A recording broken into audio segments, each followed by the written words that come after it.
मरने के बाद क्या होता है, इंसान कहाँ जाता है, आइए एक चलचित्र के द्वारा समझने की कोशिश करते हैं।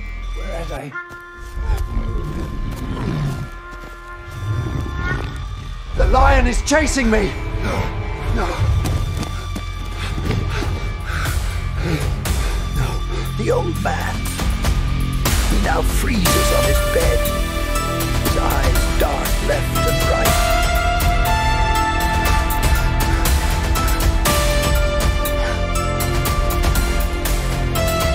So cold. The dream. It's coming true.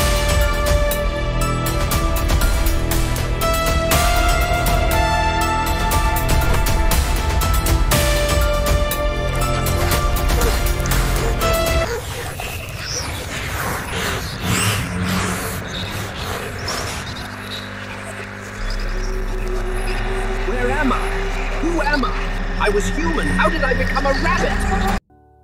हरे कृष्णा, उम्मीद करता हूँ ये वीडियो आपको पसंद आया होगा।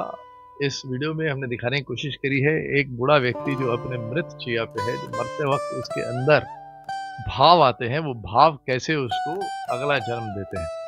यहाँ पे हमने देखा कि उसके अंदर एक भाव आया डर का, और वो भाव किसने दिया? वो भाव दिया 3 गुणों ने। कौन से गुण? रजोगुण, सतोगुण, तमोगुण। और उन्होंने उसको भाव दिया। वो भाव था डर का, जहां पे उसने देखा शेर उसको उसका पीछा कर रहा है, उसको मारने की कोशिश कर रहा है, मारने की कोशिश कर रहा है कि नहीं कर रहा, बट उसका पीछा कर रहा है। तो शेर क्या होता है? शेर सपने में होते हैं चैलेंजेस, आपकी मुसीबतें। और ये संसार जो है वो खेल है। ये खेल खेलने के लिए आपके अंदर सक्षमता चाहिए, और खेल है तो प्रॉब्लम्स हैं, प्रॉब्लम नहीं आएंगी तो खेल नहीं होगा, चैलेंजेस हैं। तो यही चीज जो है, ये व्यक्ति जब मर रहा है तो वो डर चुका है अपने चैलेंजेस से, उसको चैलेंजेस नहीं चाहिए, तो दुबक के बैठना चाहता है। वो नहीं चाहता ये खेल खेलना, वो थक गया है। तो उसके अंदर भाव किस चीज का आया? उसके अंदर भाव आया हार का, उसके अंदर भाव आया डर का। तो वो डर के कहाँ गया? एक बिल में घुस गया, अंधकार में, जहां वो कुछ नहीं चाहता था। तो वो डर के मारे जब अंधकार में घुसा, बिल में घुसा, सपने में घुसा, चाहे तो मर गया। मर गया तो अगला भाव की वजह से उसको नया जन्म मिला। वो नया जन्म क्या था? खरगोश का। वो खरगोश का जब जन्म मिला उसको, तो उसको याद रहा। क्या याद रहा? अरे मैं तो मनुष्य था, मैं खरगोश कैसे बना? तो इसका उत्तर भगवान कृष्ण गीता में देते हैं। वे बोलते, हे मूर्ख प्राणी, तू आत्मा है जो कभी मरती नहीं, कटती नहीं, जलती नहीं,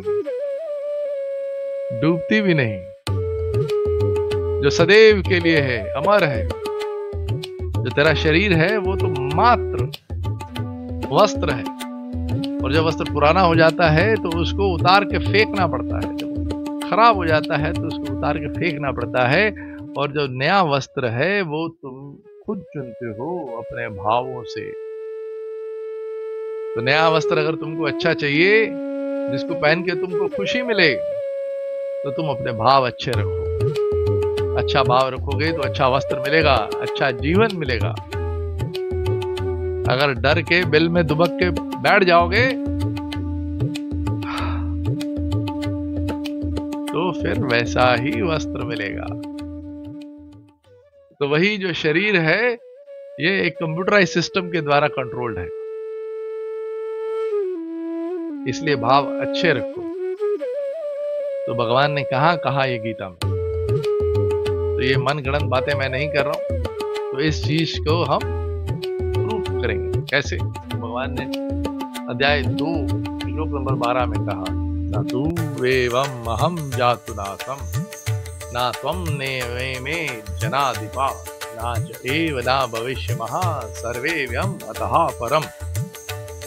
मतलब ना तू, न मैं, न ये राजा लोग जो इस रण क्षेत्र में बैठे हैं कभी मरेंगे।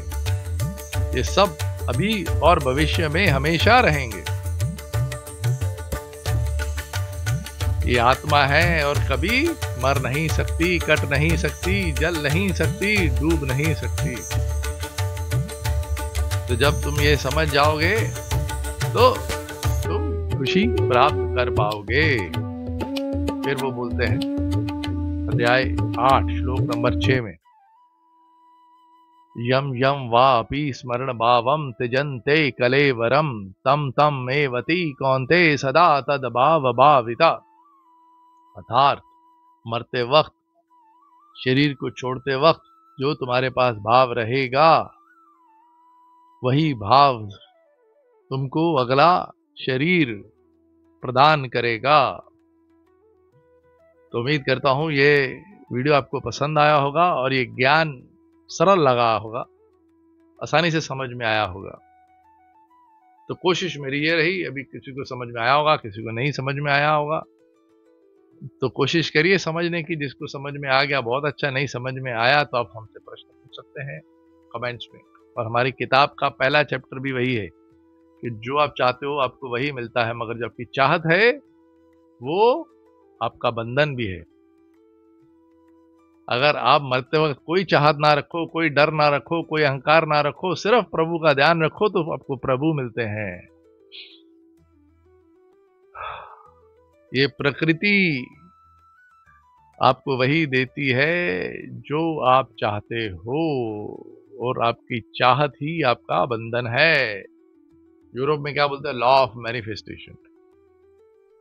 और हमारी हिंदू प्रकृति में क्या बोलेंगे?